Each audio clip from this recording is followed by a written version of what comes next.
আল্লাহ রাব্বুল আলামিন বলেন, হে দুনিয়ার মানুষেরা, ওই রবের ইবাদত করো যিনি তোমাদেরকে তোমাদের পূর্বপুরুষদেরকে সৃষ্টি করেছেন, যিনি জমিনকে বিছানা বানাইছেন, আল্লাহ আসমানকে ছাদ বানায়া দিয়েছেন, আসমান থেকে বৃষ্টি নাযিল করে জমিনকে উর্বর করে ফসল ফলাইয়া তোমাদের রিজিকের ব্যবস্থা করেছেন। আওয়াজ করে বলবেন তিনি কে? আল্লাহ। হে মুসলমান, আল্লাহ আল্লাহ বলার সবক হযরত দিয়ে গেছেন, বেমজা না মজা? আরো আসতে বলেন না, বেমজা না মজা? তাহলে একটু আওয়াজ করে মোহাম্মত নিয়ে মালিক রে ডাক দেন আল্লাহ। আরো মোহাম্মতে বলেন আল্লাহ। ও ভাইয়েরা, খারাপ লাগে না ভালো লাগে? আমার বন্ধুরা, আমরা আল্লাহ আল্লাহ বলেছি, আল্লাহ আল্লাহ বলতেছি, আল্লাহ আল্লাহ বলতেই থাকবো মওত আসা পর্যন্ত। আমার আল্লাহ বলার প্রতি যদি কেউ বাধা হয়ে দাঁড়ায়, জীবন দেওয়ার জন্য প্রস্তুত থাকবো। এক সেকেন্ডের জন্য আল্লাহ আল্লাহ বলা বন্ধ করব না। আমার ভাইরা, আমার বন্ধুরা, তাই আসুন বলতে চাই, জমিনকে বানায়া দিয়েছেন। আর জোরে বলেন কে? আল্লাহ যদি বানায়া দিয়ে থাকেন, জমিন স্থিতিশীল আল্লাহর হুকুমে, নড়াচড়াও করে আল্লাহর হুকুমে। অতএব যদি এই নড়াচড়ার হাত থেকে বাঁচতে হয়, মালিককে সন্তুষ্ট করা লাগে। আমার ভাইয়েরা গো, আমিরুল মুমিনিন হযরত ওমর, যে ছিল বড় সন্ত্রাসী, যেই লোকটা ছিল সবচেয়ে বড় অসভ্য, যেই লোকটা নবীর মাথা কাটার জন্য যায়, সেই লোকটার ভিতরে কোরআনের আলো পৌঁছে গিয়েছে।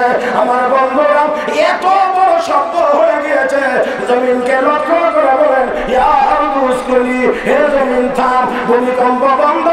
১,৫০০ বছরের ভিতরে মদিনায় আর কোনোদিন ভূমিকম্প হয় নাই। আর একটু জোরে কর, আর একটু জোরে কর। মদিনায় ভূমিকম্প হয় নাই, হবেও না। আমার ভাইয়েরা, তাহলে আমরা তো মুসলমান ওই জাতি, কোরআনওয়ালা মুসলমান ওই জাতি। লাঠি দিয়ে গুঁতা দিলে ভূমিকম্প বন্ধ হয়, নদীর নামে চিঠি লিখলে নদীতে জোয়ার আসে, রাতের অন্ধকারে দাজলা নদীর উপর দিয়ে যুদ্ধের ঘোড়া দৌড়িয়েছি আমরা। ওই মুসলমান নামাজের মুসল্লা বিছাইয়া কোরআনওয়ালারা নদী পার হয়েছে, আল্লাহু আকবার আওয়াজ দিয়ে বাতিলের মসনদ ভেঙে চোরমার করে দিয়েছে। যেই জাতি, সেই জাতি কোনোদিন কোনো বাতিলের সামনে মাথা নত করার জাতি হতে পারে না।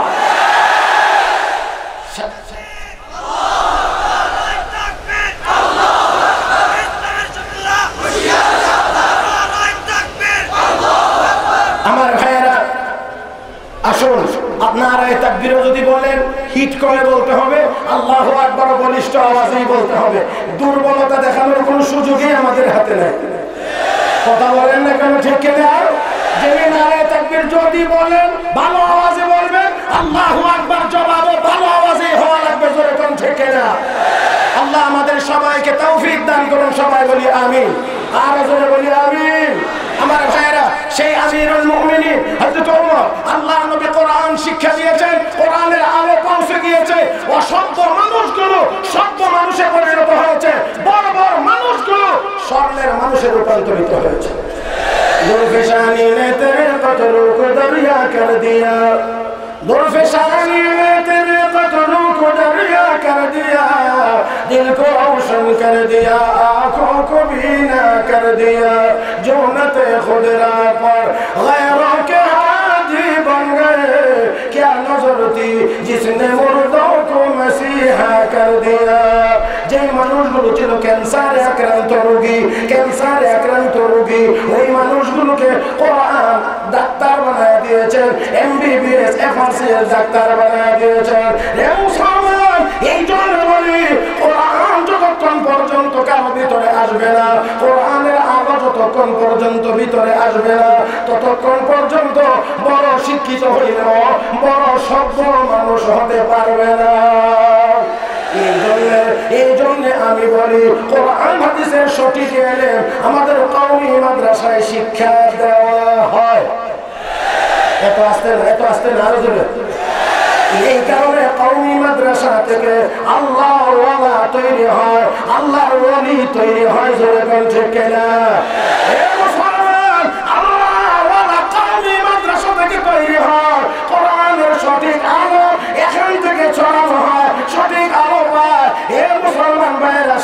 আরেকটি কথা বলতে হয়, দারুল উলুম দেওবন্দ মাদ্রাসা প্রতিষ্ঠিত হয়েছিল মুসলমানের সন্তানদেরকে কোরআন হাদিসের সহিহ ইলম শেখানোর জন্য, সাথে সাথে বাতিলের মোকাবেলা করার জন্য। এই কারণে ভারতবর্ষে আজও পর্যন্ত আমদানি হয়েছে, যত বাতিলের আমদানি হয়েছে, সকল বাতিলের মোকাবেলা দেওবন্দি উলামায়ে কেরাম, কওমি মাদ্রাসার উলামায়ে কেরাম করেছেন। এত আসতে না, আরেকটু জোরে বলে।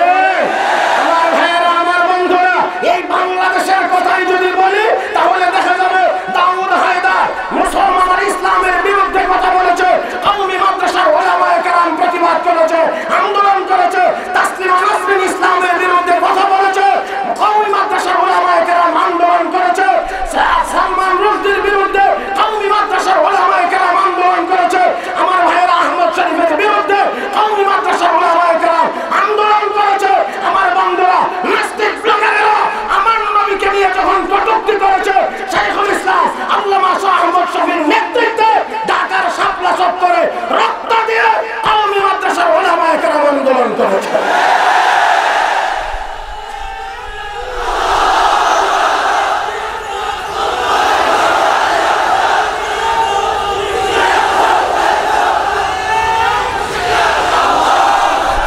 আমার ভাইয়েরা, আমার বন্ধুরা, জিলাপি খাওয়ার আশেক রাসূল বাংলাদেশে অভাব নেই, মিষ্টি খাওয়ার আশেক রাসূলের অভাব বাংলাদেশে নাই। আমার ভাইয়েরা, কিন্তু রক্ত দেওয়ার আশেকের যথেষ্ট অভাব আছে। লাইলি মজনুর কথা তো আপনাদের জানার কথা, এটা আমার শিখাইবার কথা না। লাইলির জন্য মজনু পাগল, লাইলি লাইলি লাইলি লাইলি লাইলি লাইলি জফে, লাইলি লাইলি জফার কারণে এখন লাইলি আমার জন্য লোকটা এত পাগল, আমার তো কিছু করা দরকার, এজন্য এক গ্লাস করে দুধ মজনুর জন্য পাঠায়। মজনুর জন্য দুধ পাঠাইলে এখন করে লাইলি লাইলি জপলে দেখা যায় দুধ পাওয়া যায়। এই জন্য মাশাআল্লাহ বহু মজনুর আমদানি হয়েছে। তাল গাছের নিচে একজন, বট গাছের নিচে একজন, কথা বলেন না কেন, আম গাছের নিচে একজন বসে বসে লাইলি লাইলি লাইলি লাইলি লাইলি। আপনাদের কি মনে হয় তাদের মহব্বত বুকে না ঠুটে? হ্যাঁ, বুকে না ঠুটে? কেন? কেন? দুধ খাওয়ার জন্য। লাইলির কানে আওয়াজ চলে গেছে, লাইলি তো এমন নাকি? বলে হ্যাঁ, ঠিক আছে, তাহলে আমি আজকে আর দুধ দিলাম না। খাদেমকে নির্দেশ দিয়ে বললো, যাও আজকে ছুরি চাকু নিয়ে যাও, পাত্র নিয়ে যাও, গিয়ে বলবা তোমার লাইলি অসুস্থ, একটু দুধ একটু রক্ত যদি তোমার শরীর থেকে দাও, লাইলি পাইলে সুস্থ হয়ে যাবে। এবার গিয়ে বলছে একজনকে, তুমি কি লাইলির জন্য পাগল? বলে হ্যাঁ, দেখো না, তুমি কি দেখো না আমি লাইলি লাইলি জপতে আছি? তাহলে তোমার লাইলি অসুস্থ, তোমার শরীরে একটু রক্ত পাইলে লাইলি সুস্থ হয়ে যাবে, একটু রক্ত দাও। মুখ ভেঙে দিয়ে কয় না না, আমি রক্ত দিয়ে দুধ খাই না। আরেকজন একই জবাব, রক্ত দিয়ে দুধ খাই না। আরেকজন একই জবাব, আমি রক্ত দিয়ে দুধ খাই না। এবার যাইতে যাইতে যাইতে যাইতে হাটহাজারী মাদ্রাসার গেট দিয়ে প্রবেশ করে গিয়ে দেখে এখানেও আরেকজন মজনু আছে। আমার কথা কি বুঝতে অসুবিধা হয়? তাহলে ঠিকঠাকটা একটু ঠিক মতো বললেন আর কি। ঠিক যদি ঠিক না হয় তাহলে অবস্থাটা কেমন হয়? মানে এক বেচারা লেখছে, ভুল লিখতে ভুল করবেন না। আমি জানি না আপনারা বুঝছেন কি, শব্দটা হলো ভুল। এখন বেচারা আরেকজনের উপদেশ দেয়, ভুল লিখতে ভুল করবেন না, ব দিয়ে, ভ নয়। এখন লেখার তো দরকার ছিল, ভুল লিখতে ভুল করবেন না, এর নিজেই লিখতে আছে ভুল লিখতে ভুল করবেন না। তাও যদি না বুঝেন তা আমি আর কেমনে বুঝাইব? নোয়াখালীর মানুষ তো এখানে থাকাটাই স্বাভাবিক। রাগ করবেন কিনা জানি না, না হইলে বললাম বলবো। মাস্টার সাহেব গেছে ক্লাসে পড়াইতে, গিয়ে কর, এই আব্দুল করিম বলতো এটা আর ওইটার মধ্যে পার্থক্য কি? আব্দুল করিম দাঁড়িয়ে স্যার শব্দ উচ্চারণটা তো ঠিক হয়েছে না। কি হয়েছে? আপনি পার্থক্য করে হার্থক্য কইছেন। এখন স্যারে জবাব দিয়ে কয়, আরে গাদা, হার্থক্য আর হার্থক্যের মধ্যে কোনো হার্থক্য নেই।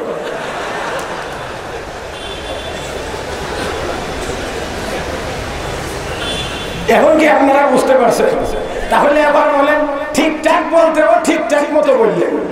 কথা বলেন ঠিক কিনা? রাজি আছেন তো ইনশাআল্লাহ? আল্লাহ সবাইকে তৌফিক দান করেন, সবাই বলি আমিন। ঘড়ির কাঁটা আমার আগে দৌড়াইতে আছে, আমি তো তারাবির নামাজের খতম আদায় করতেছি, এরপরেও ঘড়ির কাঁটার সাথে আমি পারতেছি না। এই জন্যে আমি খুব দ্রুতই কিছু কথা বলার চেষ্টা করব। দ্রুত আপনারাও আমাকে একটু জবাব দিয়ে সহযোগিতা করবেন।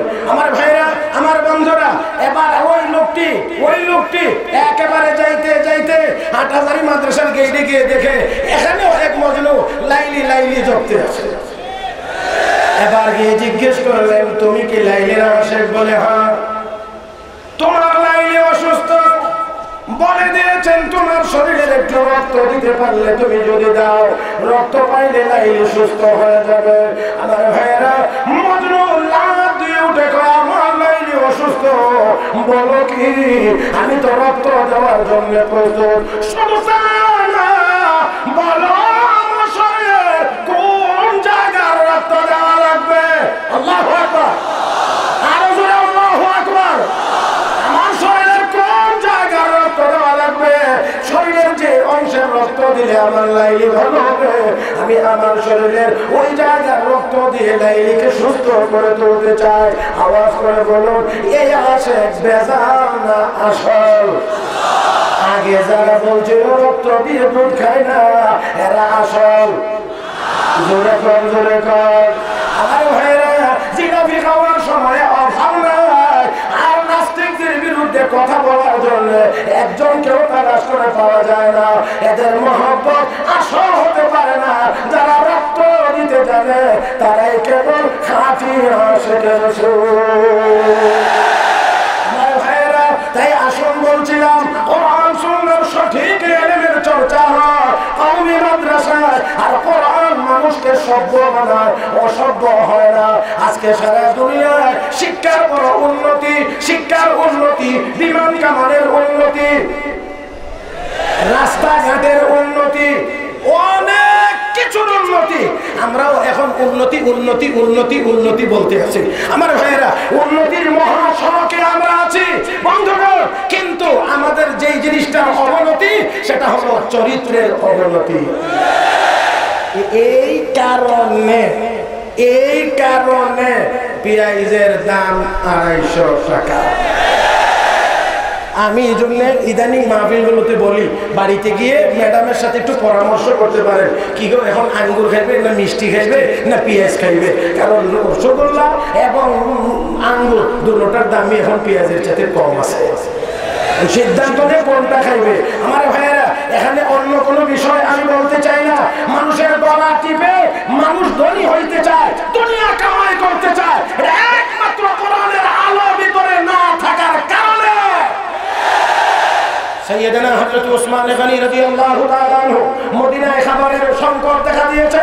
হযরত ওসমানের বাণিজ্যিক কাফেলা বিদেশ থেকে এসেছে মালামাল নিয়ে। লোকেরা গিয়ে কয়, ওসমান কত টাকার মাল? বলে 1 লক্ষ টাকা। 2 লাখ টাকা দেবো, দিয়ে দাও।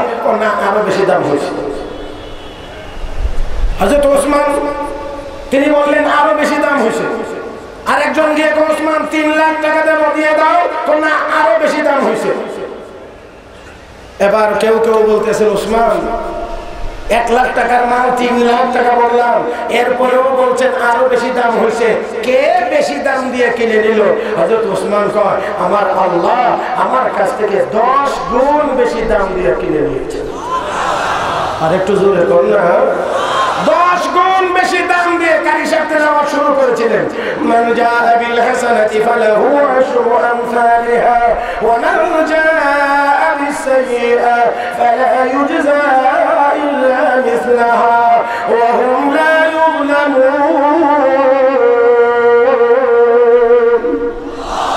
একে কত? 1 10। আমার আল্লাহ 10 গুণ বাড়ায়া দিয়ে কিনে নিয়ে গেছেন। মদিনার ব্যবসায়ীরা, আমি এখান থেকে 1 টাকার মালও বিক্রি করব না, অভাবী মানুষদের মধ্যে বিনামূল্যে বিতরণ করব। আল্লাহু আকবার। এবার মালের সংকট, আর ওনাকে দাম বাড়াইয়া দেওয়া হচ্ছে। উনি বলেন, না আমি নেব না, আমার আল্লাহ আমার কাছ থেকে 10 গুণ বেশি দাম দিয়ে কিনে নিয়েছে। আর আজকে কৃত্রিম হাতিয়ে নেওয়া হচ্ছে। আমার বন্ধুরা, এর একমাত্র কারণ হলো কোরআনের আলো ভিতরে নাই। বন্ধুগণ, সময় খুবই কম। এই কম সময়ের ভিতরে আমি এতটুকু পর্যন্ত আমার যা ইচ্ছা, এতটুকু দূর স্টেশন পর্যন্ত যাইতে পারবো না, আমাকে লোকাল স্টেশনেই থামতে হবে বাধ্য হয়ে। এই জন্যে সর্বশেষ ছোট্ট করে একটি ঘটনা আপনাদেরকে শোনায়া আজকের মতো আমি আমার আলোচনা শেষ করব। আমার বন্ধুগণ, জগৎ বিখ্যাত মুহাদ্দিস ইমাম রবিআতুর রায় রাহমাতুল্লাহি আলাইহি, বাড়ি মদিনা শরীফ, মায়ের গর্ভে, বাবা চলে যাবেন সিরিয়ায় ব্যবসার জন্য। ফতোয়াত হাকিমুল ইসলামের ভিতরে দারুল উলুম দেওবন্দে সুদীর্ঘ 56 বছরের প্রিন্সিপাল আল্লামা কারি তৈয়ব রাহিমাহুল্লাহ তিনি উল্লেখ করেছেন, স্বামী তার স্ত্রীর হাতে 15,000 দিরহাম দিয়ে বলেছেন, এটা তোমার সংসার চালানোর জন্য দিয়ে গেলাম, আমার আসতে দেরি হবে। চলে গেলেন। দীর্ঘ 16 বছর একটানা ব্যবসা করলেন। 16 বছর এই দিক দিয়ে 16 বছরের ভিতরে সন্তান জন্ম নিয়েছে। মার নাম রাখছে রবিয়া, আদর সোহাগ দিয়ে লালন পালন করছেন, বড় হয়েছেন, মক্তবে পাঠিয়ে দিয়েছেন, আস্তে আস্তে পিছন দিক দিয়ে ভূমিকা পালন করছেন, ছেলে উপরের দিকে যাচ্ছে। মায়ের অবদানে কোরআন আর হাদিস শিখাইতে শিখাইতে এত বড় তিনি যোগ্য হয়েছে। 16 বছর বয়স হওয়ার আগে আগে মসজিদে নববীতে রওজায়ে আতহারের পাশে বসে বসে হাদিস পড়ানোর জন্য মুহাদ্দিস নিযুক্ত হয়েছে। 16 বছর পরে বাবা বাড়িতে ফিরলেন। গেটে এসে প্রবেশ করতেই দেখে যুবক বের হয়ে আসে। মেজাজ গরম করে জিজ্ঞেস করে, যুবক তুমি কে? আমার বাড়িতে। যুবক, মুরব্বী আপনি বলেন কি? আপনি কে আমার বাড়িতে প্রবেশ করছেন আমার অনুমতি ছাড়া? বাবা, দুই নজনের মধ্যে শুরু হয়ে গেছে বাক বিতণ্ডা। আমার ভাইরা, দুনিয়ার সকল ঝগড়াঝাটি শুরু হয় মুখ দিয়ে, শেষ হয় হাত দিয়ে। শুরু এখন দেখেন আগাইছে, কথাবার্তা আস্তে আস্তে করো।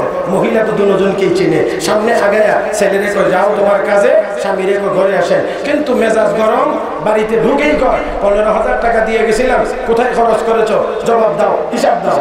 16 বছর পরে বাড়িতে ফিরে এটাই প্রথম কথা। আপনাদের কি মনে হয়?